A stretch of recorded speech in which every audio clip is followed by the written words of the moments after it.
Vaux-les-Bains des chambres d'hôtes ouvertes à l'année. Le Brésil a résonné à Frontanière. La 30e édition du Solex, c'était à Nouziers dans la Creuse.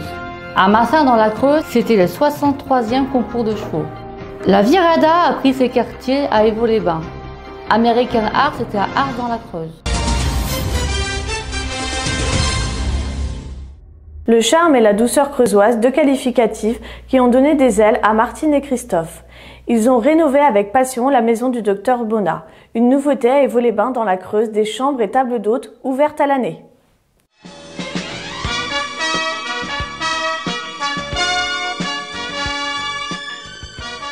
Bonjour, je m'appelle Martine, alsacienne de naissance, creusoise d'adoption. Et moi c'est Christophe, le fidèle compagnon, creusois d'origine. Je suis tombée amoureuse de la Creuse.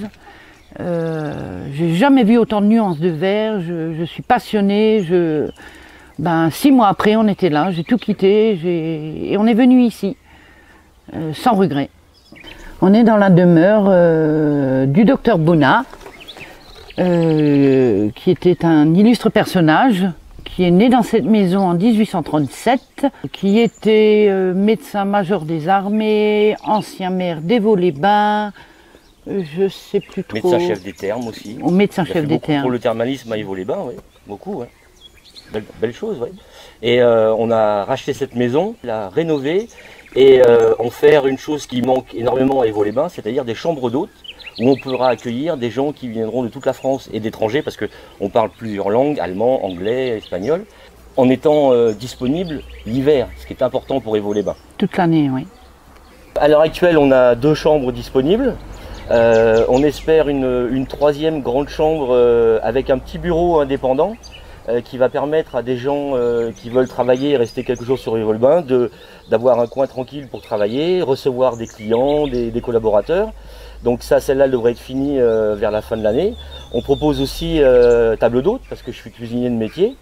Donc on fera découvrir aussi notre gastronomie creusoise, le pâté aux pommes de terre, le fondu, etc. Les petits fromages de chef de la région. Alsacienne aussi. Et des spécialités alsaciennes aussi. Ça sera plutôt pour cet hiver. Une bonne choucroute, ça peut être sympa aussi. Évaux-les-Bains, c'est une très belle petite ville. On est à peu près 1500 habitants, sachant qu'on a quand même les thermes.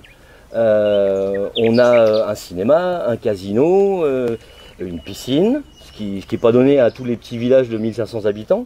On aura la possibilité quand même d'accueillir les gens pour des séjours simplement à la nuitée. On fait le service hôtellerie en fin de compte. On a une bibliothèque avec plus de 700 ouvrages. Il y a une table de billard dans la grande salle à manger. Il y a de quoi s'occuper. On a la télé dans toutes les chambres, le wifi partout. Donc ça, c'est des points positifs. Là, on a ça. Ah. Chambre d'eau, docteur Bonnat, bonjour.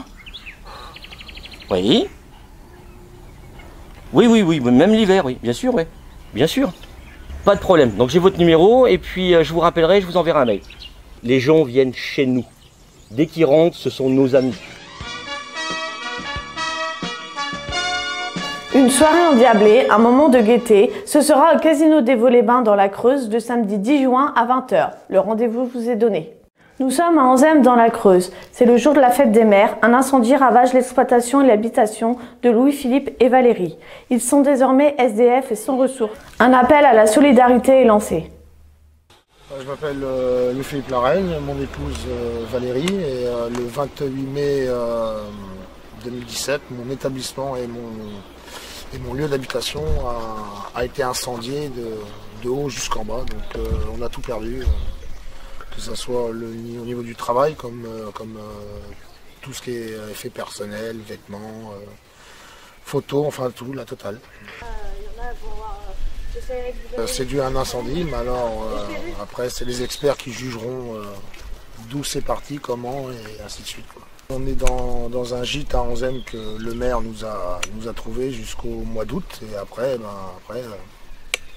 on n'en sait rien. On a fait un appel à tout ce qui est vêtements, linge de maison, et puis maintenant tout ce qu'on a besoin pour la vie quotidienne, des lits, micro-ondes, gazinières, enfin. Et certains nous font des dons financiers. On travaille à brûler. Oui. J'ai même plus de travail, j'ai plus rien. Aucun pour l'instant, on n'a pas d'avenir. Mon mari est à la retraite de la Légion. Et moi, donc, j'étais la patronne au niveau du bar. Et mon mari était mon conjoint collaborateur. Ah bah oui, c'est vrai que moi, il faut que je retravaille au plus vite. Bon, c'est vrai que là, je suis pas loin d'accoucher, mais normalement, j'accoucherai au mois d'août, fin août. Donc, je vais voir, mais je sais pas encore. Je sais pas comment ça va se passer. C'est pour ça qu'on n'a pas, tant qu'on n'a pas toutes les... tous les tenants, ouais. Toutes les assurances, on peut pas se prononcer sur beaucoup de choses. Et vous recherchez dans quel domaine d'activité, madame? Eh ben non, là, ce que mon mari lui voudrait faire, c'est qu'on retrouve justement un fonds de commerce en bar pour justement reprendre, pas perdre notre licence, parce que là, on est prêt, on ne sait pas comment ça va se passer, mais on ne veut pas perdre notre licence. On est obligé de rester sur Anzem. Vous voulez rester sur Anzem? Oui, notre licence, elle est perdue, sinon. Elle ne peut pas bouger d'Anzem. Et vous pensez qu'il y a des possibilités sur Anzem de rouvrir quelque chose? Je sais pas, faut qu'on voie avec... Comme un établissement, enfin, local, quoi. Est-ce qu'il y a des locaux sur Anzem? Il y en avait un qui a plus de licence, mais justement, c'est un ancien bar, là, sur la place. Il faut qu'on contacte les gens, mais pour l'instant, c'est vrai que c'était en priorité, c'était nos enfants. Et puis, voilà, on va voir avec le maire. Le maire, il nous aide beaucoup, donc on va voir avec le maire. Et la priorité, oui, ça a été nos enfants. Et maintenant, voilà, on va se diriger vers le commerce. Quand on aura bien mis déjà les pieds, voilà, qu'on soit bien posé, et on verra la suite après. Je voudrais remercier aussi déjà tous les gens qui nous ont beaucoup aidés sur la commune, à côté, les à côté. Vraiment, ils sont super gentils. Ils ont aidé mes enfants en priorité, les deux petits. Donc vraiment, Pauline et Kiefer ont été beaucoup gâtés. Alors j'ai ma grande qui a 14 ans, qui le prend très très mal, qui rêve, qui fait d'énormes cauchemars. J'ai Kiefer qui a du mal à être séparé de nous avec Pauline. Donc Kiefer a que 2 ans. Et Pauline, elle va avoir 6 ans. Alors donc j'avais apporté un peu d'affaires de toilette. Un petit peu d'affaires, oui. Moi j'ai vu ça sur le journal, donc j'ai dit quand même il faut faire quelque chose. Ouais. Mais là je sais pas, peut-être, oui, la dame me dit que oui. C'est une famille en détresse que nous avons rencontrée. Un élan de solidarité a été lancé. Vous pouvez les contacter à ce numéro qui s'affiche en bas de l'écran. Nous vous remercions pour votre générosité. 1000 couleurs, 1000 beautés lors de la fête patronale à Fontanière dans la Creuse. Paré aux couleurs du Brésil, le jaune et le vert, un arc-en-ciel de couleurs sur des rythmes brésiliens.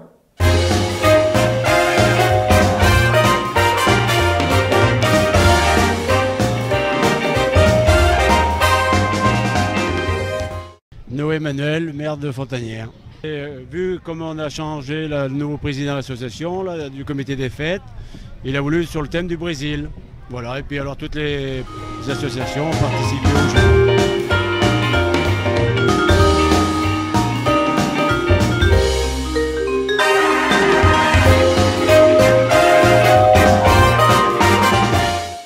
Buisset Stéphane, le président du comité des fêtes de Fontanière.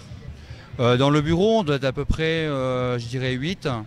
Et après, donc, on sollicite les gens de la commune, tous les bénévoles, les gens de la commune pour qu'ils participent, pour refaire que la fête se passe bien et pour l'organisation. Donc tout le monde participe à notre fête patronale, enfin.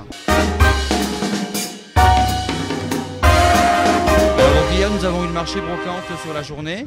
Nous avons eu l'après-midi un concours de pétanque. Aujourd'hui, nous avons donc le défilé sur le thème du Brésil. Donc ce soir, nous avons un barbecue. Ensuite, il y a le feu d'artifice. Et après, nous faisons un bal ensuite. Le feu d'artifice clôt le week-end de Pentecôte, notre fête patronale.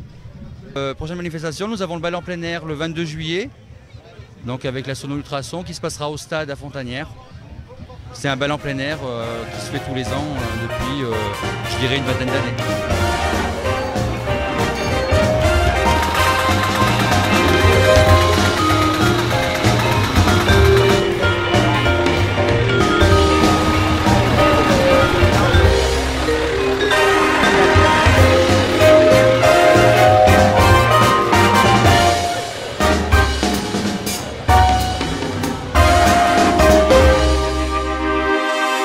De l'Ascension, le club de voitures de collection créé en 1996 par Jean-Marie Maillet, la Virada avait pris traditionnellement ses quartiers dans la cité thermale d'Évaux-les-Bains.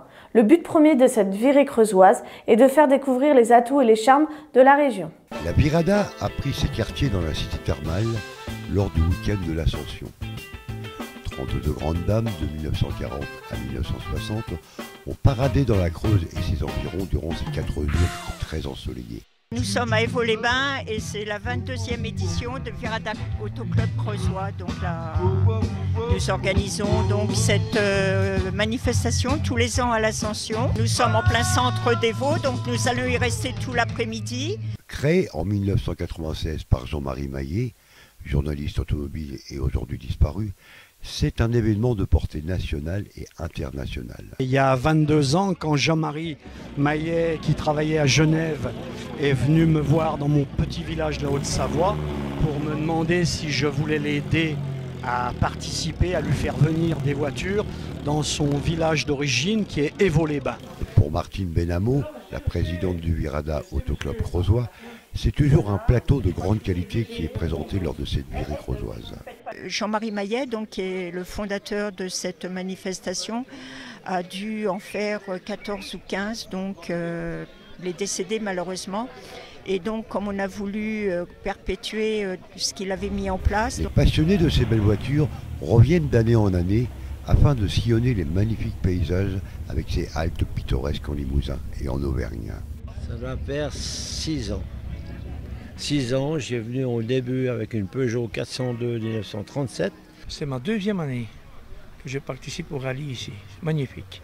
Une 22e édition qui a encore ravi les très nombreux spectateurs présents à chaque étape. Et 2018 sera encore une nouvelle virée.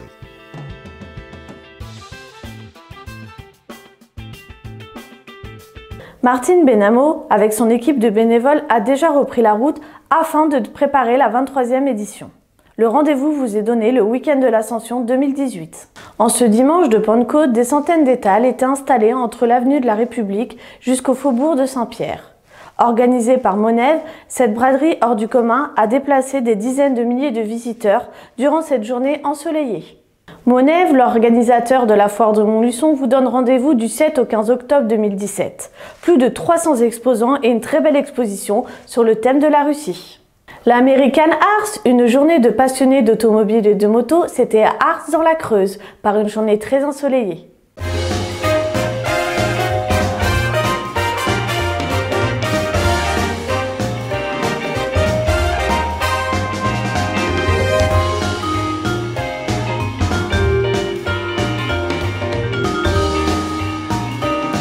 Il y a plein de voitures, il y a plein de motos, c'est tout simplement la manifestation de la Perpifa. La Perpifa, c'est l'association des parents d'élèves et qui, aujourd'hui, avec différentes manifestations.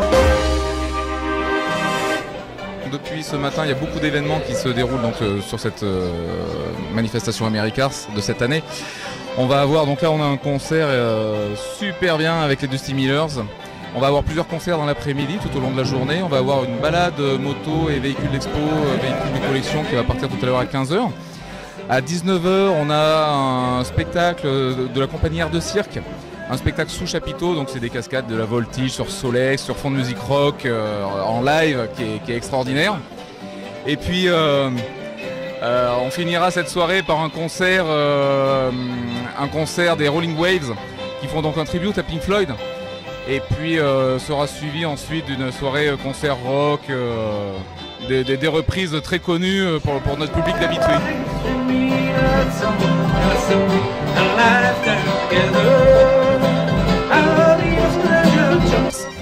Donc c'est une association de parents d'élèves qui se bougent vraiment pour la sauvegarde de leur classe et de leurs écoles, qui sont en danger depuis quelques mois maintenant, en tout cas sur le département de la Creuse. Et donc grâce à cette manifestation notamment, on peut aider à financer ou financer totalement, ça dépend, les voyages scolaires, des projets pédagogiques, des enseignants. On arrive également à financer du matériel pour les écoles, les tableaux numériques, etc. Chose que le gouvernement ne fait pas forcément tout le temps dans notre département. Donc nous, on a la fierté de pouvoir le faire au moins pour ces deux écoles-là.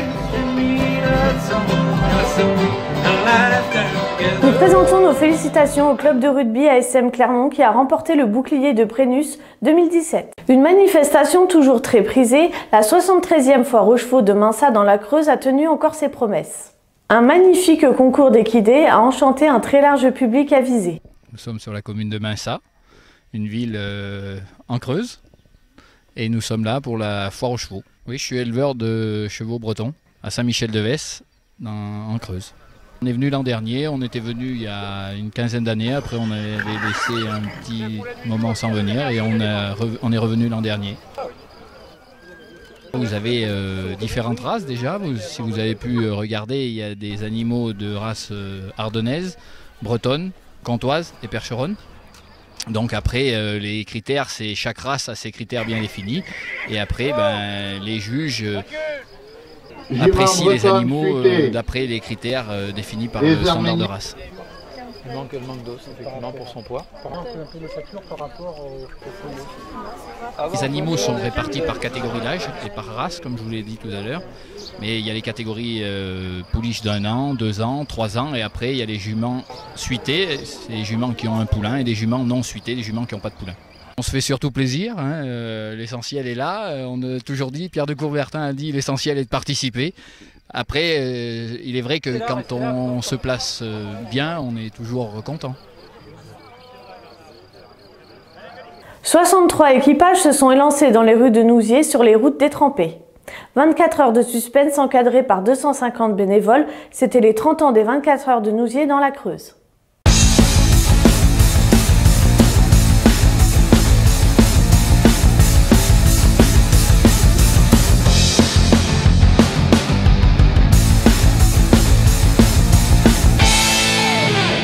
En ce week-end de Pentecôte, et comme chaque année depuis 30 ans, les 24 heures de Solex se sont déroulées à Nousiers, dans la Creuse.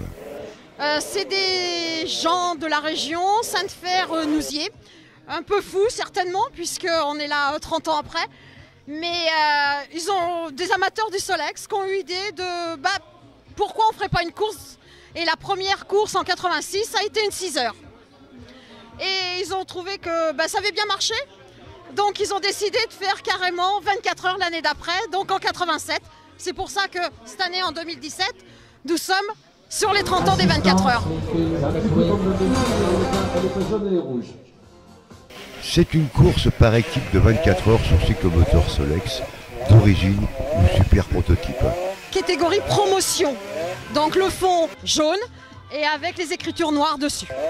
Alors qu'est-ce qui fait la différence entre proto, promotion, amélioré, c'est quoi exactement? Le règlement national UFOLEP donne les directives à suivre pour être dans chaque catégorie. Et on ne peut pas déroger. Et chaque Solex sont vérifiés par les contrôleurs techniques pour bien vérifier qu'ils dépendent de telle ou telle catégorie. Cette épreuve d'endurance, parrainée par l'UFOLEP, est organisée par la municipalité et le comité des fêtes. Nous sommes organisateurs comité des fêtes de Nousiers et il y a des gens de Nousiers qui ont monté un team pour aller participer à toutes les courses du TGO.